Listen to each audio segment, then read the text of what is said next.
খেয়াল করেন একটা বিষয়,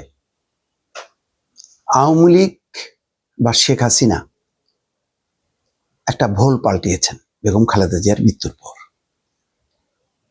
যেই কথাগুলো লিখেছেন এটা অকল্পনীয়, চিন্তাই করা যায় না।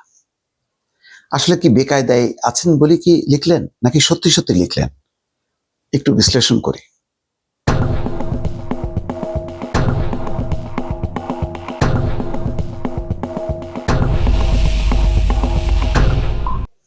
শেখ হাসিনা কি বলেছেন? বলেছেন বাংলাদেশের প্রথম নারী প্রধানমন্ত্রী হিসেবে, নারী প্রধানমন্ত্রী হিসেবে প্রথমে, তার মানে একটা স্বীকৃতি দিলেন। তারপরে বলছেন, পরের লাইনটা খেয়াল করেন, গণতন্ত্র প্রতিষ্ঠার আন্দোলনে তার অবদান। সে গণতন্ত্র প্রতিষ্ঠার আন্দোলন করেছেন কার সময়? এরশাদের সময় এবং শেখ হাসিনার সময়। তাহলে সেটারও স্বীকৃতি দিলেন। আবার বলছেন প্রথম নারী প্রধানমন্ত্রী হিসেবে। বলছেন যে বিএনপি নেতৃত্বের এক অপূরণীয় ক্ষতি হলো। সত্যি ক্ষতি হলো, একটা কথাও কিন্তু মিথ্যা না। আবার দেখেন, তার কথা রেশ ধরে সজীব ওয়াজেদ জয় তিনিও কি বলছেন? ধরা হয় যে তিনি হয়তো উত্তরসূরি হবেন শেখ হাসিনার, যদি বিদায় নেন পৃথিবী থেকে। দেশের সংকটময় মুহূর্তে, মানে বাংলাদেশে এখন সংকটময় মুহূর্ত বলছেন, যখন সাধারণ মানুষের নিরাপত্তার অভাবে ভুগছে, নিরাপত্তা নেই, সত্য, দেশকে অস্থিতিশীল এবং বিরাজনীতিকরণের অপচেষ্টা চলছে, কথাটা একেবারে মিথ্যা নয়, তখন তার এই চলে যাওয়া বাংলাদেশের উত্তরণের পথে এক গভীর প্রভাব ফেলবে। চিন্তা করা যায়, এই দুইজনকে মনে করেন শেখ হাসিনা ক্ষমতায়, আর সজীব ওয়াজেদ জয়ও ওই তথ্য উপদেষ্টা না কি বলে সেই পদে আছেন। সেই সময় মনে করেন এই বেগম খালেদা জিয়ার বিদায় যদি হতো, এই শব্দগুলি কি ওরা লিখতেন কিনা? তারা লিখতেন? আমার সন্দেহ হয়, কিন্তু লিখেছেন। যখন লিখেছেন আমরা এটাকেই ধরে যদি বিশ্লেষণ করি, তাহলে দুইটা জিনিস পাবো। একটা হলো যে বিএনপির মন গলানোর চেষ্টা, একটা কৌশল বলবেন নাকি অপকৌশল বা চালাকি বলতে পারেন, কিন্তু বলে তো ফেলেছেন, মুখ দিয়ে তো ফেলছেন, এবং কোনোটাই তো অস্বীকার করা যায় না। তাহলে এই কৌশল হলো যে, একটা ধরি আমরা যে এটা যেহেতু মারা গেছেন, যেহেতু অনেক দায় আছে, বিএনপি দোষারোপ করবে, বিরোধীরা দোষারোপ করবে। কালকে আসিফ নজরুলও বলেছেন যে বেগম খালেদা জিয়ার এই মৃত্যুর পেছনে শেখ হাসিনার দায় আছে।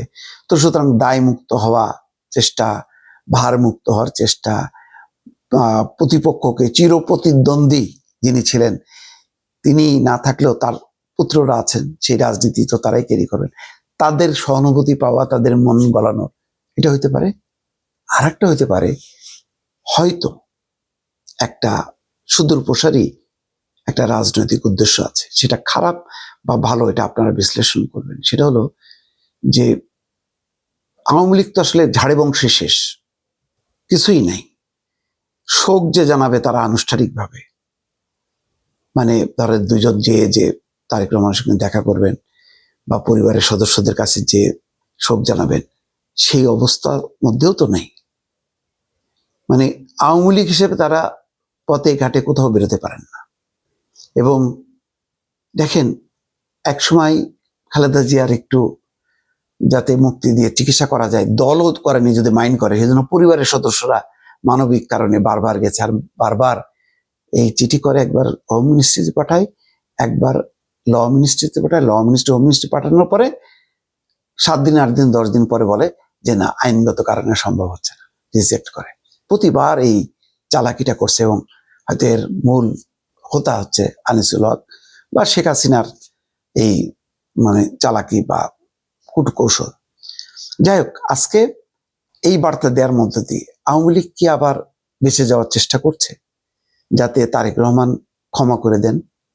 অথবা বাস্তবতাটা কি এমন হলো যে আওয়ামী লীগকে এখন মাঠে না আনলে বিএনপির যে প্রবল প্রতিপক্ষ হয়ে উঠছে, যে রাজনৈতিক শক্তি জামাতের নেতৃত্বে একটা দক্ষিণপন্থীদের যে একটা হুঙ্কার বা সংগঠিত হওয়ার একটা আভাস, সেটাকে থামানোর জন্য মাঝখানে কি আওয়ামী লীগকে দরকার আছে?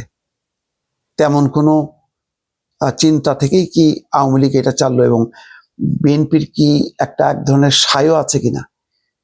কারণ আগে রাজনীতির মাঠে ছিল বিএনপি জামাত, বিএনপির নেতৃত্বে এই ধর্মীয় রাজনৈতিক দলগুলো ছিল, কিন্তু প্রভাব ছিল বিএনপির, যদিও আস্তে আস্তে খেয়ে ফেলতেছিল বিএনপিকে জামাত। কিন্তু এখন তো একেবারে তারাই মূল প্রতিদ্বন্দ্বী হয়েছে। এটা তো বিএনপির জন্য অস্বস্তিকর। সেই কারণে কি একটা এই বেগম খালেদা জিয়ার মৃত্যুর মধ্য দিয়ে আওয়ামী লীগের কি রাজনীতিতে প্রত্যাবর্তন করার একটা সুযোগ হইল কিনা, আমি দর্শক এটা ভাবছি। আমার এই কথাটা হয়তো এখন অনেকের কাছে বাস্তব মনে হইতে পারে, কিন্তু একটু ভেবে দেখেন, যদি রাজনীতির ভবিষ্যৎ হিসাব নিকাশ করেন, তাহলে যে কোনো ফরম্যাটেই হাসিনার আওয়ামী লীগ হোক আর হাসিনা বিহীন আওয়ামী লীগ হোক, আওয়ামী লীগ যদি হাজির না হয় রাজনীতির মাঠে, বিএনপি কিন্তু বিপদে পড়বে বলে রাখলাম। মিলাই নিয়েন। ভালো থাকবেন। আল্লাহ হাফেজ।